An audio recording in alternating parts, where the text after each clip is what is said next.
আসসালামু আলাইকুম এভরিওয়ান, সবাই কেমন আছেন? তো আজকে অনেকদিন পর আমি আমার কক্সবাজার ভিডিওটি এডিট করতে যাচ্ছি। তো এই তো আমরা বাসা থেকে বেরিয়ে পড়ছি খুব সকালে। আমরা এখন এয়ারপোর্ট যাব, কারণ আমরা কক্সবাজার প্লেনে করেই যাব। তো সেই জন্য খুব সকালে আমরা বেরিয়ে পড়ছি। তো এই তো আমরা এখন এয়ারপোর্ট চলে আসছি, আমাদের ব্যাগ ট্যাগ সব ট্র্যাকিং করা হচ্ছে। আর আমি কিন্তু অনেক বেশি এক্সাইটেড ছিলাম, কারণ এটা আমার লাইফে ফার্স্ট এয়ার জার্নি ছিল, আমার ছেলেরও ফার্স্ট এয়ার জার্নি। তো এই তো আমাদের এখন ফাইনাল চেকিং হয়েছে। তো আমরা এখন এয়ারপোর্ট থেকে বাসে করে প্লেন পর্যন্ত চলে যাচ্ছি। আর সেদিন আমার বার্থডে ছিল, তো বার্থডে উপলক্ষে আমার হাজবেন্ড আমাকে এই কক্সবাজার ট্যুরটা গিফট করছিল।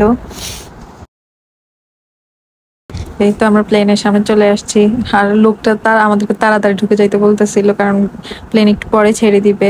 তো আমি ভাবছিলাম যে ছবি ভিডিও কিছু করব, বাট ওইটা আর হয় নাই। আমরা আসার সাথে সাথে প্লেন ছেড়ে দিছে।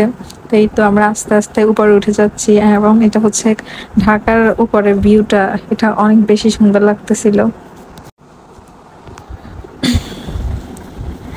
কিছুক্ষণ পর আমাদেরকে প্লেন থেকে 3টা খাবার দেওয়া হয়, ব্রেকফাস্ট দেওয়া হয়। তো ব্রেকফাস্টে ছিল স্যান্ডউইচ, চস আর ম্যাঙ্গো বার, আর পানি ছিল। আর আমার ছেলে ম্যাঙ্গো বার লাভার, তো ও ম্যাঙ্গো বার পেয়ে অনেক বেশি খুশি ছিল। তো এই তো ফাইনালি আমাদের 1 ঘন্টা জার্নির পর আমরা কক্সবাজার পৌঁছাইছি। এটা কক্সবাজারের উপরে যে ভিউটা আছে ওইটা। সেদিন কক্সবাজারে অনেক বেশি বৃষ্টি ছিল, তো যার কারণে ভিউটা এমন দেখা যাচ্ছিল। এই তো আমাদের এয়ার জার্নি শেষ, তো আমরা এখন নেমে যাচ্ছি। আর কক্সবাজারের দেখেন, বৃষ্টিটা দেখেন, অনেক বেশি বৃষ্টি ছিল সেদিন। আমরা আশা করছিলাম একরকম, হয়েছে আরেক রকম।